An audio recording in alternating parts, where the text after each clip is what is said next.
I'd like to call to order the City Council meeting for Tuesday, July 8, 2025. We'll start with the Pledge of Allegiance, followed by a moment of silent meditation.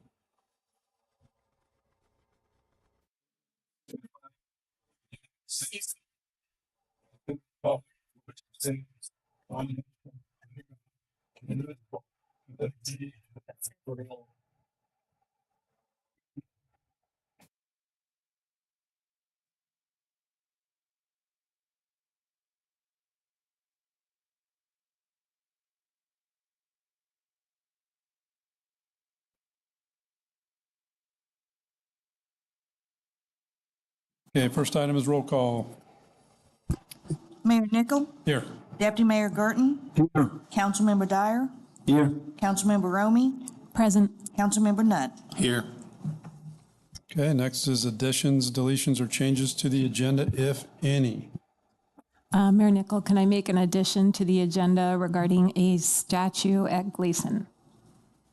You may, can that just be a consensus of council? Is everyone fine with that? Yes. Thank you. Consensus it is. We'll put that at the end of the agenda prior to the public forum. All right, next is presentations, proclamations, and introductions. Item number 1, comprehensive plan update presentation. This is to consider receiving a presentation from RVI Planning and Landscape Architecture, Inc. on the comprehensive plan update project. I understand Kelly Delmonico is here to say a few words first, and then LVI will present, or RVI, sorry. Thank you. Yes, Kelly Delmonico with Land Development Strategies. Hi again. I am the city's continuing planning consultant. So you've seen me up here before. Later last year, we were going through some of the comprehensive plan and determined that an update was necessary to meet some state mandates and also to clean up some things that had been previously completed. A comprehensive plan update does require more than just me. It requires an interdisciplinary team because they have to update the data and analysis and they have to go through state statutes. So what we did is we went out to bid to look at selecting an interdisciplinary planning firm to help assist through that process. So the city selected RVI Planning. They will help us navigate through the process and draft a comprehensive plan that meets the state mandated requirements and incorporates anything additional that the city would also like to put in for the goals and policies. I will be working alongside them, kind of as like the liaison between the city and the consultant.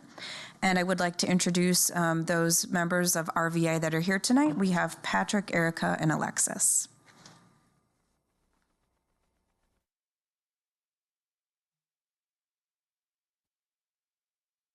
For the record, Patrick Murray with RVI Planning and Landscape Architecture. This is just a introductory, how you doing, crash course on the comprehensive plan. Again, my name is Patrick Murray. I'm with RVI Planning. We have Alexis Crespo and Erica Hughes from RVI as well. So what is a comprehensive plan? This is a state-required document that provides the framework to guide public and private decisions within a municipality over the next 20 to 30 years. So throughout our presentation and documents moving forward through the next 9 months or so, we'll be looking at a horizon year of 2050. So a comprehensive plan is similar to a book. It's made up of elements like a chapters in a book. The current comprehensive plan is made up of 9 elements, everything from housing, transportation, public schools, facilities, capital improvements. Each element includes objectives, goals, and policies that guides the city and development moving forward.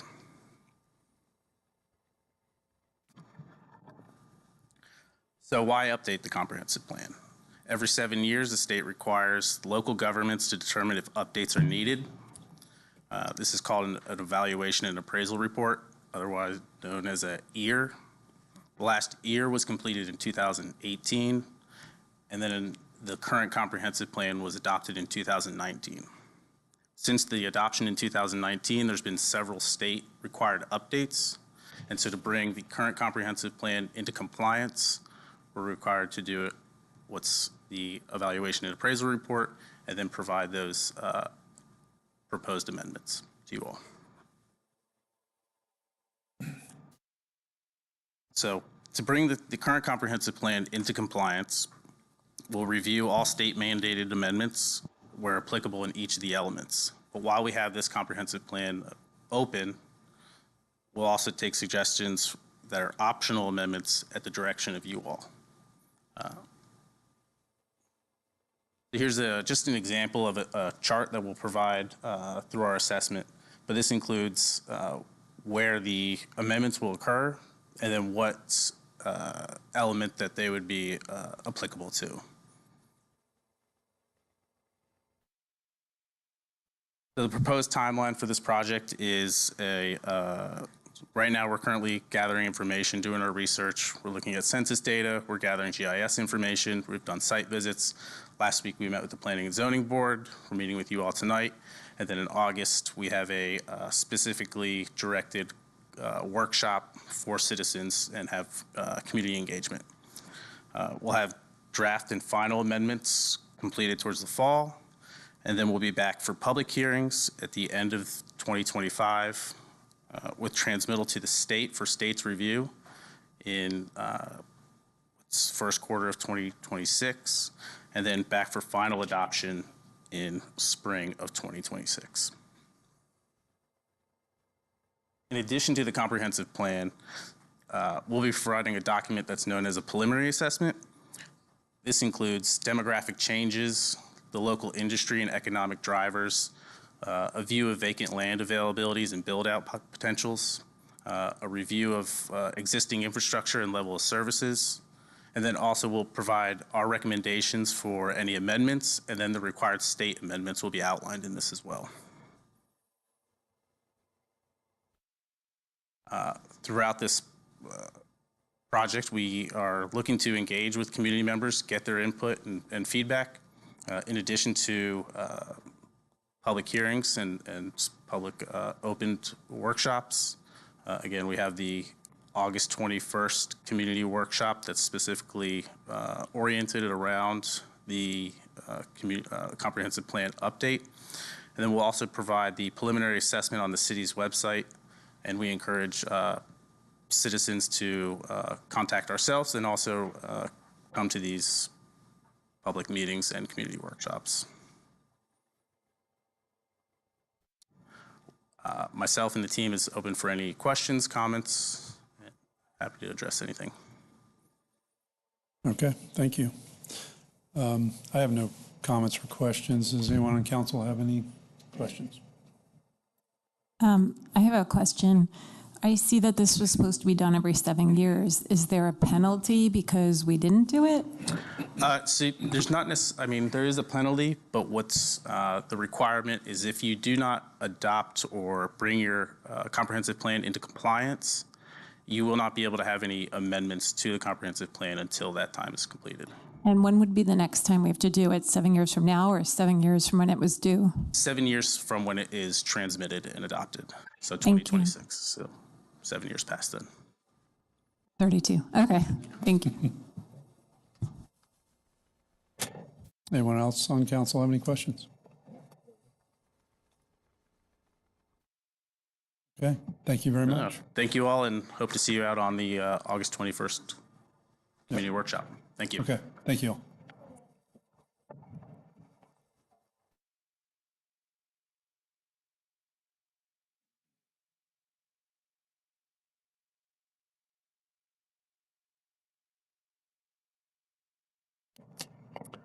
All right, item number 2 is approval of minutes, and that's from the regular council meeting of June 28, 2025. Motion to approve. Second. Motion by Deputy Mayor Gerton, second by Councilmember Nutt. All those in favor signify by saying aye. Aye. Aye. Those opposed, same sign. Motion carries 5-0. Okay, next is reports. First one is City Manager's report. City Manager Coffey. Yes, Mr. Mayor, council members and residents here and watching at home, a couple action items to start with. Previously, City Council requested 2 separate workshops to be scheduled. Behind the scenes, staff had difficulty finding a date agreeable to everyone for the low-speed vehicle workshop, so I'm requesting y'all select a date and time for it. I've included Mr. Bones' availability because you have expressed a desire that he attend. I have the City Council calendar available if you, to verify that the room is available on the date you select.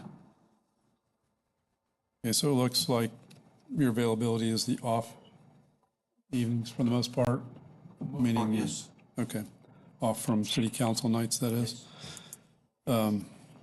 Wednesdays or Tuesday? Tuesdays. the It's other week? The next opposite week? Tuesdays, so, I mean, I would be good with July 29th. I'm good with the 29th as well. 29th is good. So, David, you okay with that, or? Yeah. Yes, I'm good. And Frank, you're good? Looks good. All right, looks good. would you like, Okay, so I'm going to say 7 o'clock Oh, that's right fantastic. now. Carl, does that work for you or not?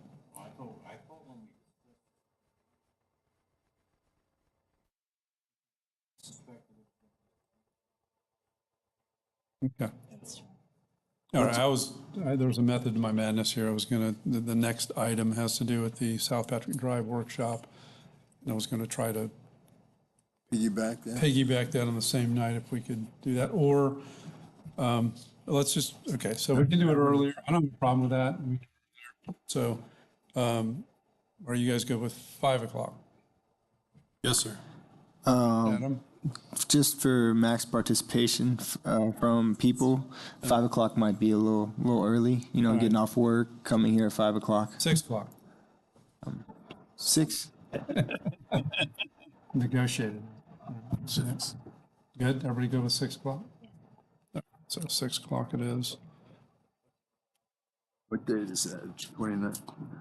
Tuesday, 29th.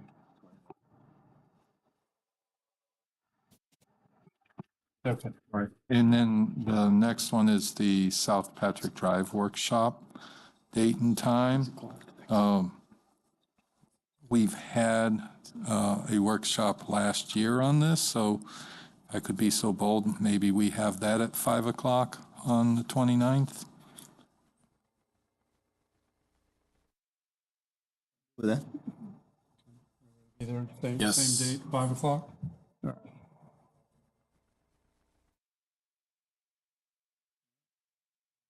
July 29th, 5 o'clock. Okay.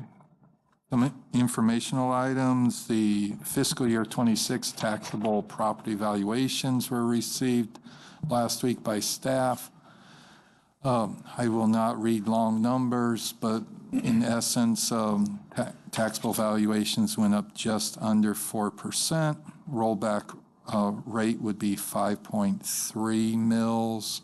Our current rate is 5.5168. Consideration of the adoption of the tentative, i.e. maximum tax rate, will be on the July 22nd council meeting agenda. Stormwater utility assessment, proposed increase notice to property owners is scheduled to mail out this week. Attached is a sample letter. The Gleason Park restroom project update. The contractor is scheduled to be on site within the next week and a half to finalize equipment installation and testing, then close out of permits. The Atlantic Stormwater Project is down to the last steps of framing and pouring of curbing, is scheduled to start later this week. The Algonquin Sports Complex Expansion Project, the St. Johns River Water Management District, stormwater permits for the retention ponds were received last week. Contractor is in process of getting ready to resume work. The legislative session ended on June 30th. I have provided you paper format and emailed previously the final 2025 legislative tracker. Don't worry, the 2026 legislative tracker will start reappearing later this year, as the start of the 2026 legislative session is January 13th, this next coming year. Tentative items for the next council meeting include the millage rate, award of contract for the City Hall baffle box, my evaluation and authorization to dispose of fixed assets. As previously mentioned, on August 21st at 6 p.m. in this room will be the comprehensive plan update community workshop for residents to participate. And that concludes my report, Mr. Mayor. Thank you. Next is City Attorney's report. Thank you, Mr. Mayor. This is an informational. Hello? I heard it too. Oh, okay. I thought it was God speaking to me. This is an informational item more than anything else. There was a federal court suit. I think it was started in 2022, called Bear Warriors versus the Florida Department of Environmental Protection. And Bear Warriors actually has their cause to protect black bears, but they took up an action here in Florida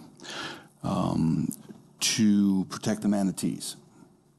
And they filed suit against the Florida Department of Environmental Protection, specifically regarding the issuance of septic permits in Brevard County. And the lower court, Middle District of Florida, ruled and enjoined the further issuance of any septic permits for certain areas of Brevard County. Basically, it's those areas immediately or close to the Indian River. The geographical limitations I'm not aware of, but they based it on violation of Clean Water Act and the Endangered Species Act. It was basically saying that discharge from septics is killing the seagrass. That was affirmed on appeal by the 11th Circuit Court of Appeals out of Atlanta, which is the appellate court that covers our area here in Florida, Georgia, Alabama, and basically the Southeast. Does it have a direct impact on us? Probably not, because I don't think we have any septic areas that would require a septic permit be issued. But it does impact us because it's designed to help clean up the lagoon, at least the south part of the lagoon. And the federal court required the Florida Department of Environmental Protection to apply for and receive certain things from the federal government under the Clean Water Act and the Endangered Species Act. I didn't do a deep dive into it because trying to get this in its simplest terms is hard enough as it is. But, you know, it's interesting that that's now pending, and we don't issue, obviously, septic permits.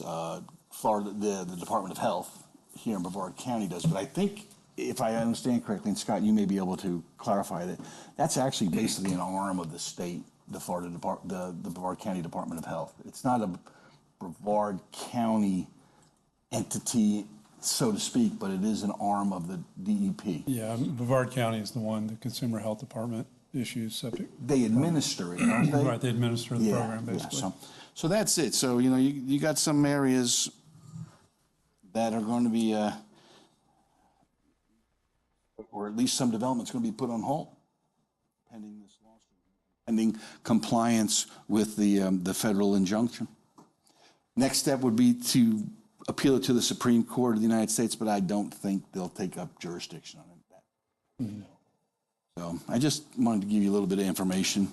And, as I said, the case is Bear Warriors United versus the Secretary of the Florida Department of Environmental Protection. And that's all I have. Okay. Sounds good. Let me say one thing. Personally, I would think, being a beach community, that we don't want to see septic near the Indian River Lagoon. So just to clarify a little bit, if you're proposing a development and there's sewer available to your property or within a quarter mile of your property, you have to extend the sewer to your site. You're not allowed to. I don't think we have any issues here in the city. I'm unaware of any remaining septic systems in the city. So I don't think it's going to impact us.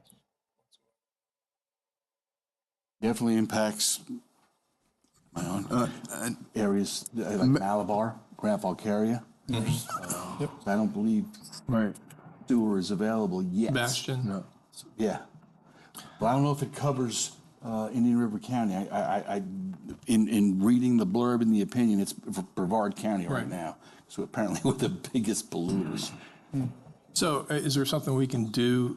Are we restricted by home rule by making an ordinance that would restrict it here in the city, just so we can cover all of our bases? Yeah, that's specifically outside of our jurisdiction, the septics. Right. Outside of our jurisdiction. Because that's what the county. We don't issue the permits. So Right. if we were issuing the permit, then that would be. But we can't restrict it, though. Correct. So we have no home rule on that. And like Scott said, I believe that whatever undeveloped land we may have on close to the river, I'm pretty sure sewer's available, so they're going to have to connect up. That's it. Where it will affect would be Tropical Trail, Merritt Island. We don't want Merritt Island in the city. A lot. So, But yeah, they'll be impacted by that, but for sure. We'll be impacted, is right. Okay, is that it? Yes, sir. All right. On to council comments. We'll start with Frank. Pass. David? I'll pass for now. Okay. Well, I won't pass. I just want to let you know that the beach stations are doing well. The first night, the buckets were stolen. And then we got smaller buckets with holes on the bottom, and they are there. And I saw someone using it yesterday, which made me very happy. So it looks like something's accumulating. A couple of people said they were happy they were there. So hopefully they don't steal these buckets. I went to the library advisory board on Satellite Beach at the library and listened, and it was a debate about disbanding the library board because they don't have much power to work with the library based on the last city commissioner. But however, it was voted that the library board is gonna keep going, and they'll try to stick with it. And I also had the privilege of visiting all our parks with Todd Scaldo and getting a full history of everything. And he has a lot of fantastic suggestions, and one of them we'll talk about a little later. So thank you. Mr. Dyer? Nothing really comment except for I was at the beach Sunday and all the buckets were at Bicentennial, and it is a nice touch. So good job. That's good. Okay, and I do not have anything. All right, on to public comments. This is on agenda items only. We do have a public hearing coming up, a couple of public hearings. But if anybody from the audience wishes to speak on an agenda item that is not a public hearing item, please come forward and state your name and address. Hearing none, we'll move along to unfinished business. Item number 4. Public hearing, second reading of ordinance number 2025-03, which is waste management agreement extension. Now, the description talks about leaving the public hearing on the table, leaving it tabled. I'm going to suggest that we, and then there's another item, item number 6, that has us discussing the franchise agreement discussion. I'm going to suggest that we remove For item number 4, we remove it from the table. It's a public hearing anyway. So we're going to be, whoever wants to speak on this item can come up and speak. Rather than have 2 separate items, it doesn't make any sense to do that really. So this will make it a little more efficient. So with that said, I would entertain a motion to remove the public hearing. I'd like to make a motion to take it from the table. Second. We have a motion by Councilmember Dyer, second by Deputy Mayor Gurton. All those in favor signify by saying aye. Aye. Those opposed, same sign. Motion carries 5-0. Okay, so with that, I'm going to turn it, I guess I need to read that ordinance, sorry. Excuse me. Ordinance number 2025-03, an ordinance of the City of Indian Harbor Beach, Brevard County, Florida, amending ordinance 2020-11, the exclusive solid waste collection franchise in favor of Waste Management, Inc. of Florida, amending definitions, amending the term of the franchise, amending the duty of the collector, amending the standards of collection and operation, amending provisions relating to complaints and the duty of the customer, amending provisions relating to the duties of the collector, yard trash collection, bulk yard waste, amending provisions relating to record keeping and quarterly reporting, providing for repeal and an effective date. City Manager Coffey. Yes, Mr. Mayor. I'm going on the screens. I'm going to flip between the 2 agenda items. After first reading at the last meeting, there was the motion to table this for discussion. The ordinance to extend the waste management franchise agreement is based on specific changes as itemized on the screen. The council has approved it on first reading. The 2020 current franchise agreement was attached to the second agenda item. Staff recommends you hold a public hearing and any discussion prior to voting on adoption and second reading of the ordinance. Okay. So with that, I will open up the public hearing to anyone in the public that wishes to come up and speak. Come up and state your name and address, and you'll have 3 minutes to speak on this item. Do I have any takers? Seeing none, I'm going to close the public hearing and bring it back to council for discussion. So after looking through the franchise agreement, there's just some of the language in there I was just had some questions about, and just would, I think, maybe some clarity and also clarification on it. Like, the biggest issue I believe in the city is the waste pickup on a Monday, and per the current agreement, if they miss the route, then if the resident calls and complains from 7 a.m. to noon, then it'll be picked up by noon that next day, and then, or if they call after 12 p.m. to all the way up to 7 a.m., then it'll be picked up by 5 p.m. the following workday, right? And then if it's not picked up by that date, then the city, that's when we would go into, I believe it's page 12, section C of the franchise agreement, that Waste Management has 5 business days to pick up that. Is that correct? Is that the way I read that? Everybody reads it the same way? So essentially, if you miss a Monday for yard debris, then they call and it doesn't get picked up by Tuesday. The city makes the complaint. It could go all the way into next week, and essentially, per that current language, it could be 2 weeks until it gets picked up, correct? Now, I know that historically it doesn't take that long. You guys are very prompt with picking up the routes that for whatever logistically happens. But just wanted to clarify, is that the way the language is written? So first and foremost, State your name and sorry, your sorry. affiliation. yes, sir. Mayor, Council, Mr. City Manager, Mr. City Attorney Jordan Chandler, Government Affairs Manager for WM. Also have with us Luigi Pace, who is the Area Public Sector Manager, and then we also have Mike Lewis in the back, who is also the Senior District Manager.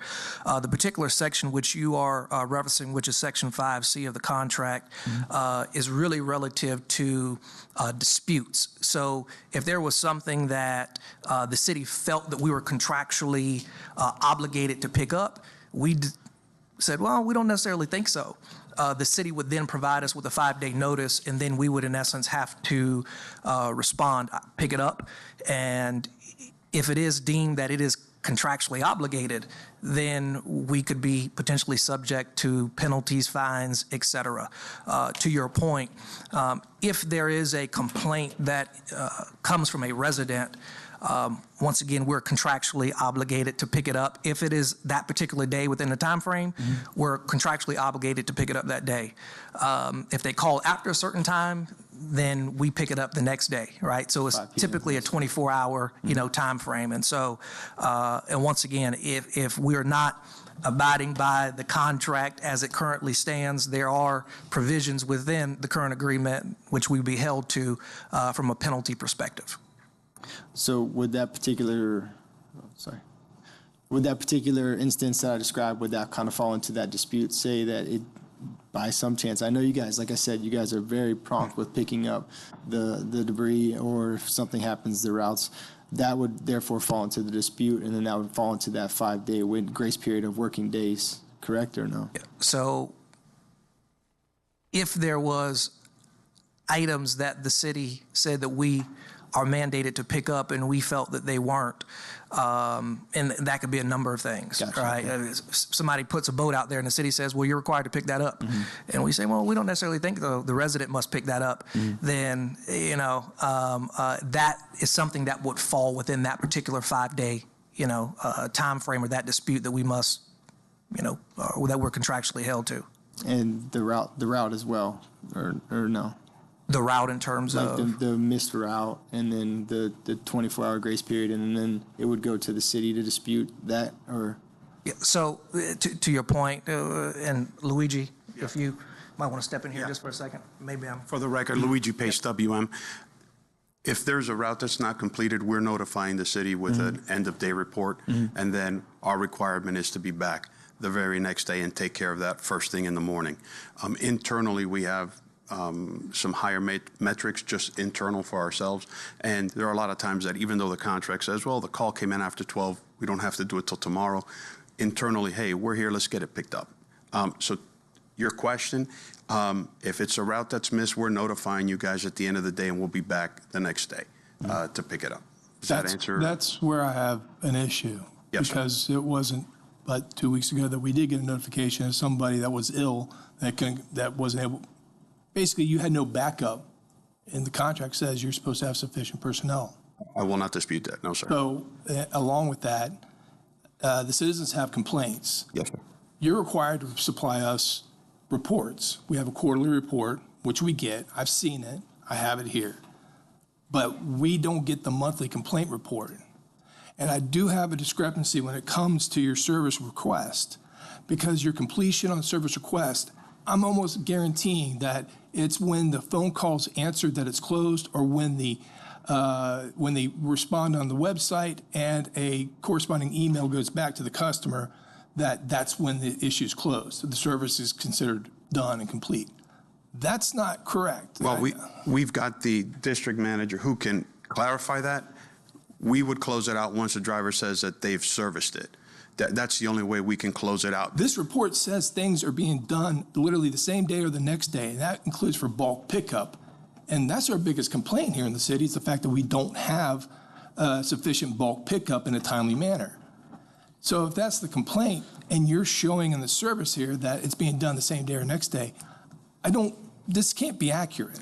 And that's why I mentioned to answer the previous question that there are times where we will do it the same day instead of waiting for the next day. So I'm not going to dispute, could there be errors on that list? Absolutely. There absolutely could be errors. Is somebody closing it out once they hang up with the customer and the truck hasn't been dispatched, I couldn't tell you, sir. Could that happen? Absolutely. Anything else I tell you would be a lie. It could absolutely happen.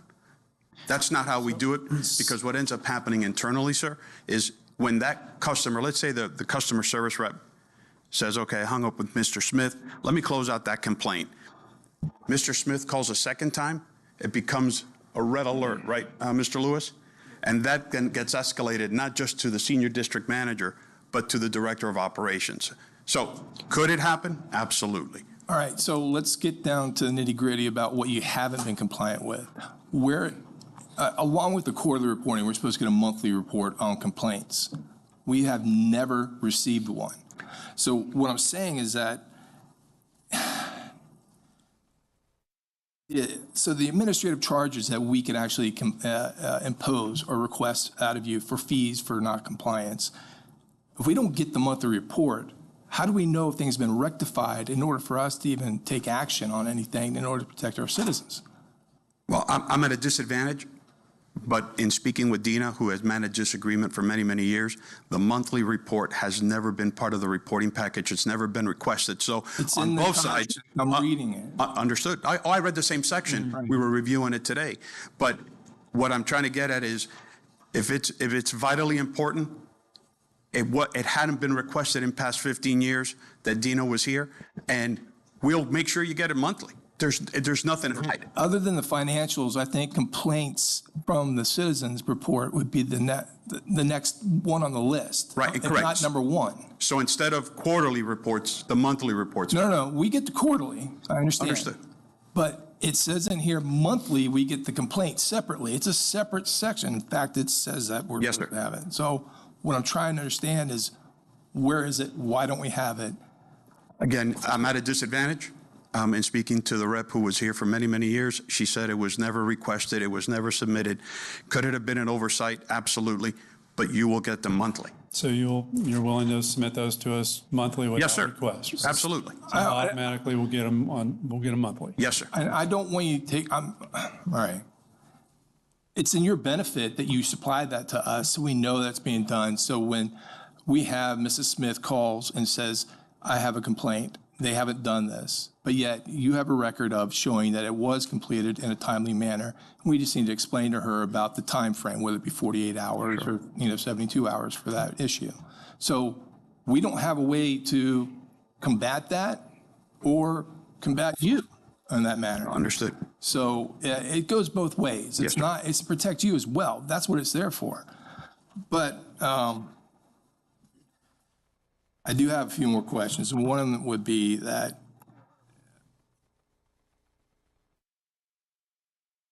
the new policy that Dina had presented to us in some of the presentations when it came to drivers reporting bulk waste pickup instead of the customer actually having the call. And that was a policy that you guys are going to help implement, so there wasn't standing still bulk, waste on the streets. And it was supposed to expedite things. So your drivers, if they see it, they note it, they report it, and then the next day it gets taken care of. Has that been implemented now, or is that for the next agreement? So I believe once we close this or sign the new franchise agreement, they're going to start those routes and they're going to pick those up automatically. It's going to be an actual day. I thought they were trying to do a dry run now. That's why I was trying to understand. I wanted to get if you had any results out of that. No, sir. If we're fortunate enough to go on with the extension, we're going to have routed clam bulk yard waste routed in the city 3 days out of the week. So the residents no longer have to call nothing. It's out. The drivers every Monday, I'm picking a day, is going to drive through this area to pick up the clam piles that are out.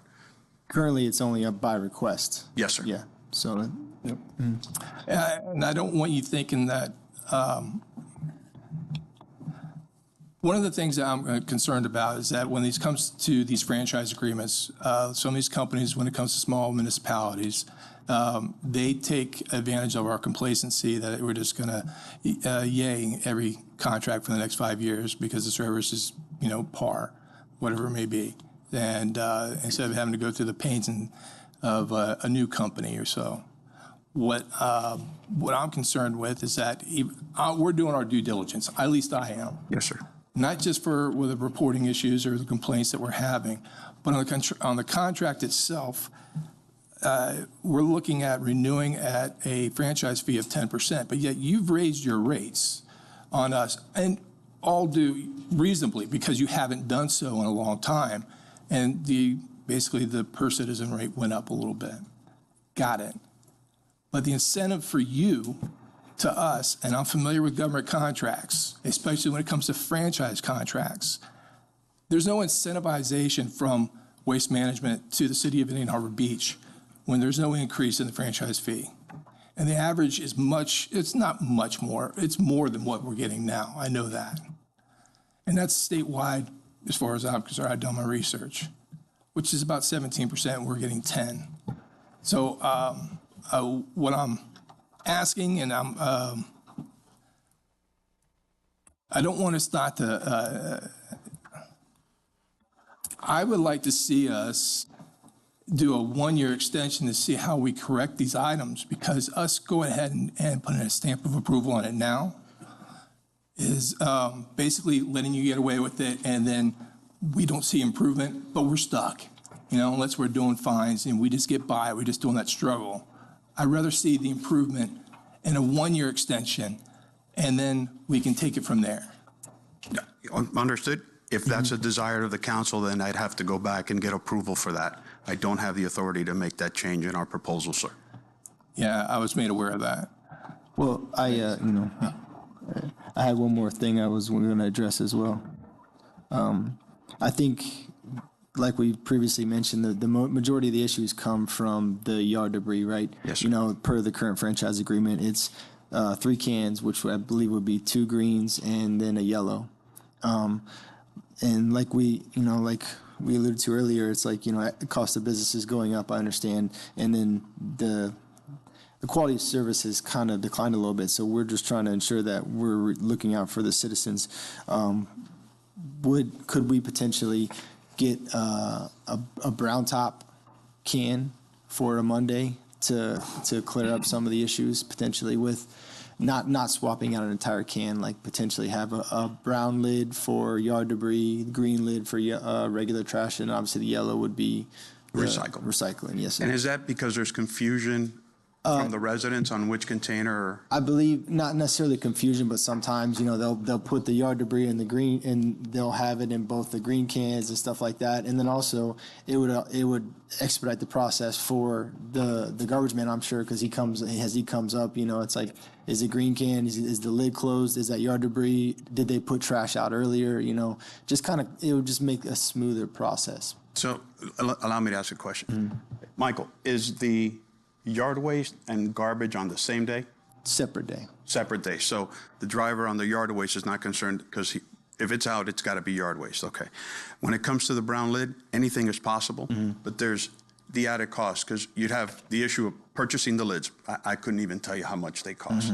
Then we have to have a crew out to go and start popping the lids off and putting the new lids. And what do you do if a resident doesn't have the cart out? Now you've got to make a second pass. So there's going to be an impact, passes, yeah. a financial impact to the proposal, and I'd have to get approval for that, sir.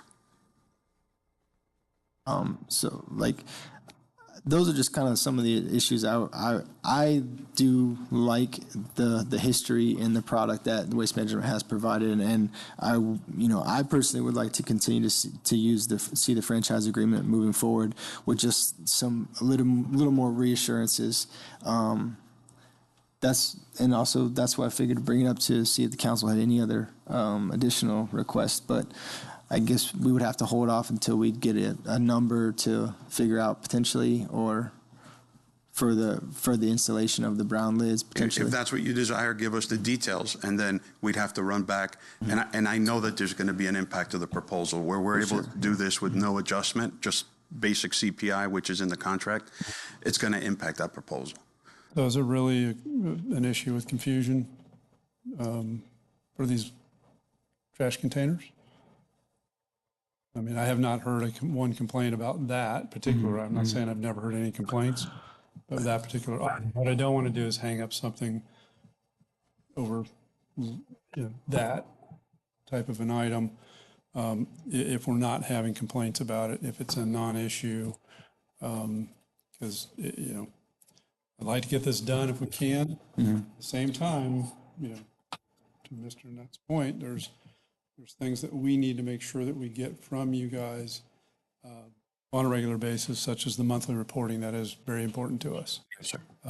So I want to make sure that's the case. I think your fee increases, it's written into the contract. It's very reasonable for those increases. We know your expenses increase just like everyone else's do every year. So I think it's a matter of, for me, it's a matter of getting assurances from you all regarding performance. Mr. Mayor, that's why we asked our senior district manager to come. It's that important. He may be a little shy, but we brought him here. He runs the operations out of our Melbourne hauling district, and he's been in the solid waste industry many years, and I think most of them here in Brevard County, right? Yeah. One thing I'd like to add, just for clarification, if you were to decide to go with the extension, the conversion to the routed clam yard waste would happen probably by September. It's not an intent to wait till January. We would just need to work through the informational packets that would need to go out to the residents, assign the designated areas for the service days, and how to best communicate that so everybody knows when it starts. So I don't know if that was a concern or a question, but our plan was to get it started as soon as we could. Yeah, I think it is something we want to see happen as soon as we possibly can, for sure. I think that's a big improvement on the service. Yes, sir. No doubt about it. I think that's if there's a consistent complaint I hear, it has to do with the bulk yard pickup. Yes, sir. Absolutely is an issue. And I've had, the issue from time to time myself, where, call in and ask for it, and then it waits and waits and waits. And the to have that deputy done on a mayor. regular basis, I think that it will help fix a lot of the issues that Yes, sir. where we're getting complaints. Expected to. And the deputy mayor has made us aware of that pile across the street all the time. I'd like to make a comment. Yeah. That pile across the street was important today. I happened to walk out and use my neighbor's cart. He only filled it with shrubs halfway, and I had a ton of shrubs, so I put some of my shrubs in his cart. But to make a long story short, that pile there, he told me, he said, "Frank, can't believe it. I called them about a week ago to go ahead and pick it up." I said, "Really?" I said, "Well, they're starting a new policy now where they're going to go by and look and see if it's there. You won't even have to call them. They'll be picking it up." So anyway, I went into the house and then came out to go to the meeting here, and I looked over there, it's gone. And I talked to him 3 hours earlier. My two cans weren't picked up on Monday, okay? So I went out Tuesday morning, this morning, and looked around, they're gone. The shrubs are gone. So they came this morning and picked it up.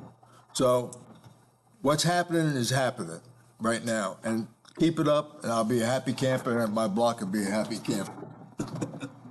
Thank you. Yeah, and again, to Councilmember Nutt's points, it's important to us that you're fully complying with the agreement, all provisions. Agreed. Yes, sir. This is not inexpensive. You know that. We're well aware of that. And we want to make sure you're meeting contractual obligations, just as you expect us to with regard to payment. So Understood. I understand that when it comes to the franchise fees, your rates go up, so does our franchise fee, what we get. But at the same time, you had growing pains, and not that we're hurting, but we have our own. I like to see a 2% increase on the franchise fee, and I like to see him go back and see if that's feasible. Well, currently we bill 10% our gross revenues. It's not even net revenues, it's gross. So even if we don't get paid, we've got to remit the 10% to the town. But if there's an increase in the franchise fee, in the industry, the norm is that's a pass-through. That's less than the norm, though. Excuse me, sir? That's less than the average norm in the state right now. The council sets it, we don't. Right. Yeah, so again, I've got cities down south that are 25%. But that's, Or per can, as far as that goes, per residence, they put a dollar amount on it instead of a percent. correct. If it's tax roll billing, the municipality will add the extra on Correct. top of that. So we don't pass that along, we don't get it. On the commercial end, whatever the municipality sets as a franchise fee, we have our collection fee, and then we pass along the franchise fee on top of that.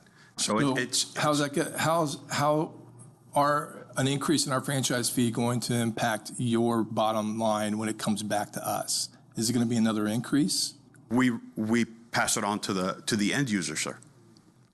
That's just the way it is in the industry. And if you were to say, you know what, we want a flat franchise fee, that gets put into the number. At the end of the day, the end user ends up paying. So the bottom line is our residents end up paying. Yeah. If you want to increase it, yes, sir. And that's the one. Can I say one? Sure, Carl. This is for Mr. Dyer. After the initial discussion and your concern about the yard waste, it looks like that if they skip it, it's going to be under section 12. 12, actually it's 12, paragraph 10. If you look at that section, it's a 2-day time to cure under section 12, page 20 of 31, okay? It's 2 working days. But if you read further on in each individual line item, number 10, failure to collect recyclables, solid waste, yard trash on schedule, it's $50 per stop on the 3rd day after written notice. So there's 2 different time periods in that section. I'm not suggesting anything else. I just want to let you know, when you read through all those individuals, some of them go beyond the 2 days.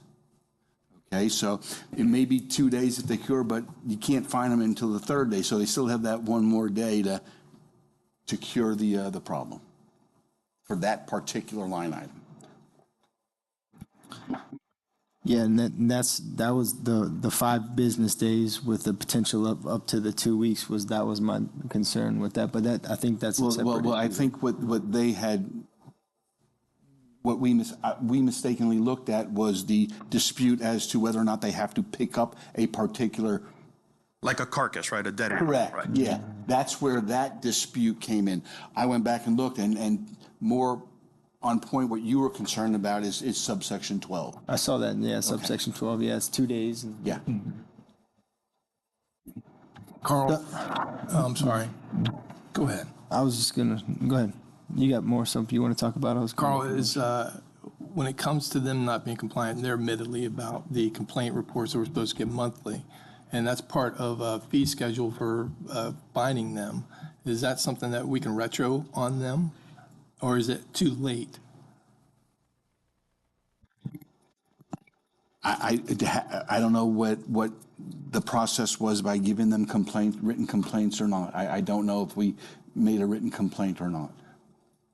So, no, we have not. No, we have not done anything in order to accommodate, look, there's a fine here for you to have to pay. But now, are we allowed to retro that now if we file a complaint now? Yeah. Oh, if you they have a file a complaint. complaint now, it says, you got 2 days to rectify whatever the failure is, then they have the compliance requirement time, failing which they can be fined. But you're not going to go back to, You'd have January 5 years of complaint You're talking reporting. about past. Yeah, I don't- Yeah. No, we're done on that. We're gone. We didn't make the complaint when we should have. We're done. So I want to know, all right, so it's on us. Yes, sir. So we need to be more diligent about making sure that we stay on top of this, so you stay on your toes. That's all I got to say. Yes, sir. Adam.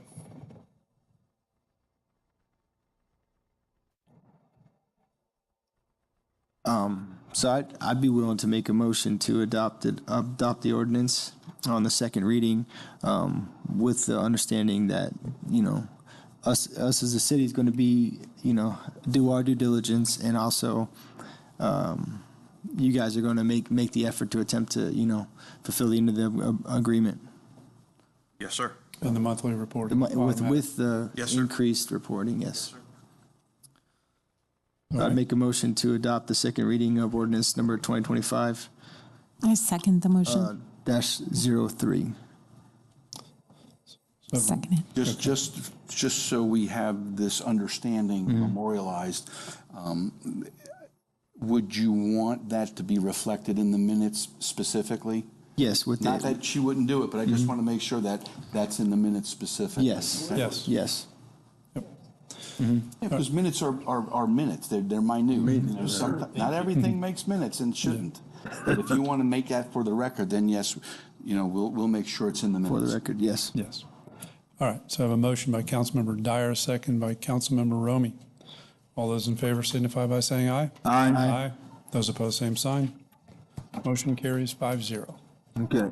Thank you for your Thank you. trust and giving us an opportunity. Thank you. Good job.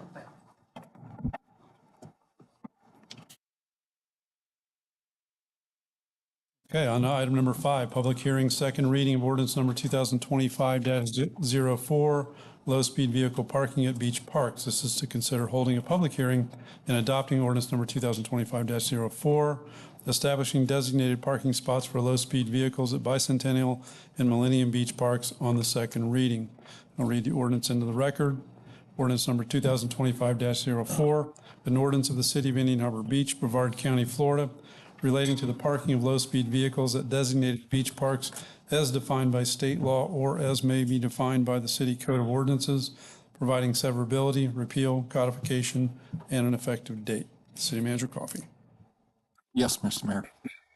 On April 8th of this year, City Council authorized staff to proceed with construction of designated parking spots at the 2 beach parks for low-speed vehicles. Said construction is anticipated to commence in the next few weeks. This ordinance was developed to ensure only low-speed vehicles park in the low-speed vehicle spots, primarily due to safety of the location of low-speed spots. The ordinance builds off of an existing ordinance where non-compliance is a citation process that the police department can issue.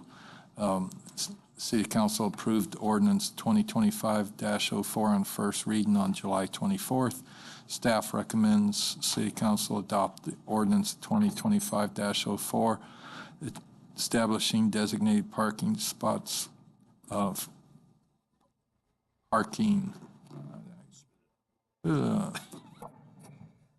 designated parking spots for low-speed vehicles at Bicentennial and Millennium Beach Parks on second reading. Okay, thank you. I'll open the public hearing. Anyone wishing to come up and speak on this item, please step forward, state your name and address, and you'll have 3 minutes to speak. Being no takers, I'll close the public hearing, bring it back to council. If there's no comments, I'd like to make a motion to approve ordinance number 2025-04, establishing designated parking spots for low-speed vehicles at Bicentennial and Millennium Beach Parks. Second.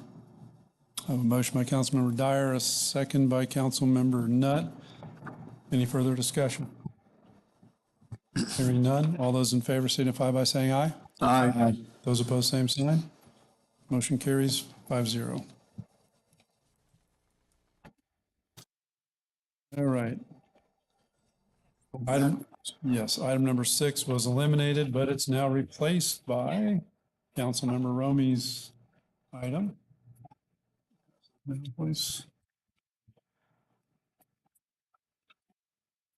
All right, and this is a discussion of soliciting a donated veteran statue to be placed in the southwest portion of Gleason Park. And I'm going to turn this over to Councilmember Rowan. As I mentioned, Todd and I went through the parks, and there was an area in the southwest area that I guess has been knocked down maybe 4 times now. So we thought that, well, he had the great idea of putting a veteran statue there. And John, do you have the pictures of the bronze flag? We were thinking if we do a flag, there's less chance of someone desecrating it, something like that. And Yeah, I think it looks great. So I guess I'm looking for council's approval for me to start soliciting someone to donate this to the park. And Todd already got the pedestal down, so this would be the replacement. Open to any thoughts? Okay, thank you. Yeah, I'd be totally in favor of doing this. Todd, I don't know if you have information on, I hate to get in the weeds on this, but how thick is the concrete? Is it capable of supporting that? Yeah, I think it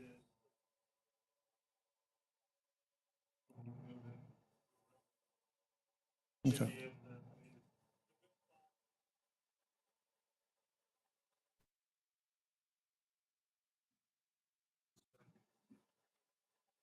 Yep, yep, as long as it's properly secured and there's no risk to the public. issue I have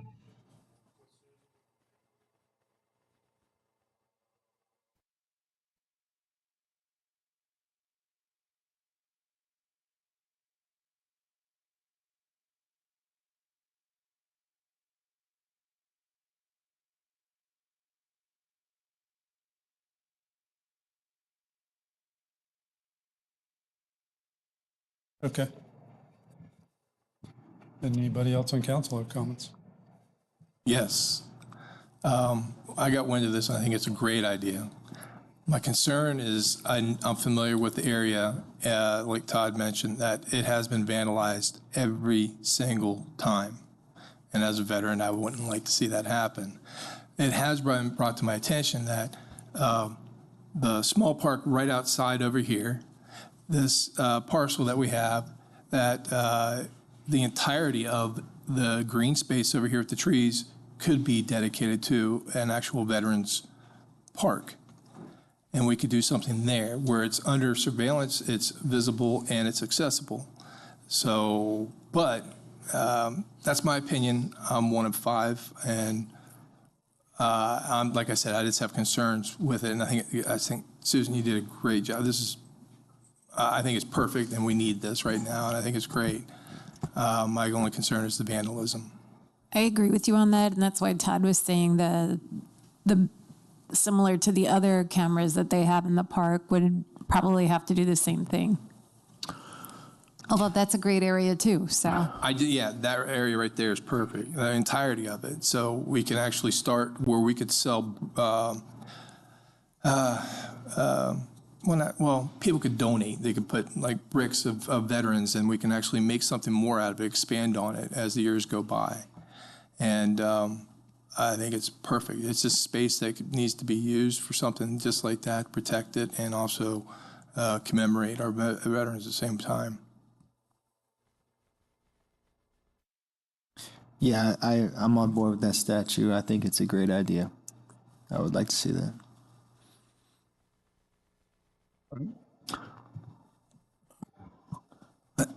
I definitely think it's a fantastic idea.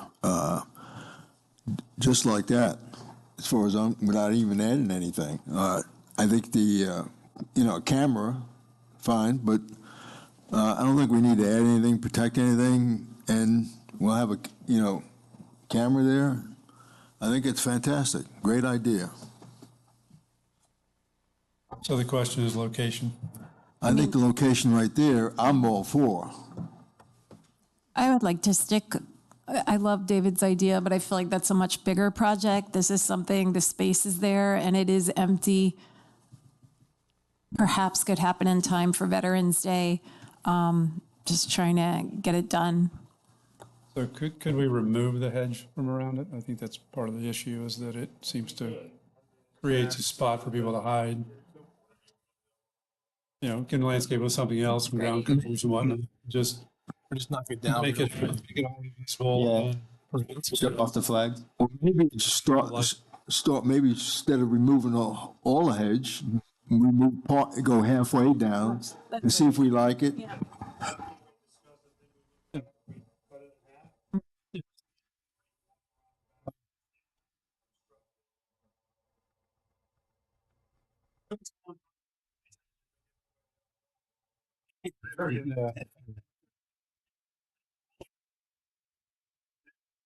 It's just all about making it as less likely to be vandalized. That's all we're after.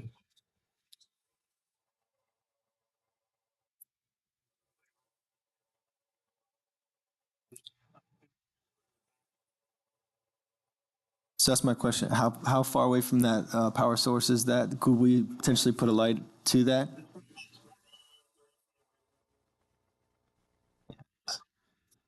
So we I can- think it'd be a nice touch. Yeah. Put some light on that. Okay. This is just a consensus item. Over that, everybody's in favor? Yes. Yes. Raising money for this, or? I'm going to try to work some magic and get a donation of the statue. Give me a chance. Let me see.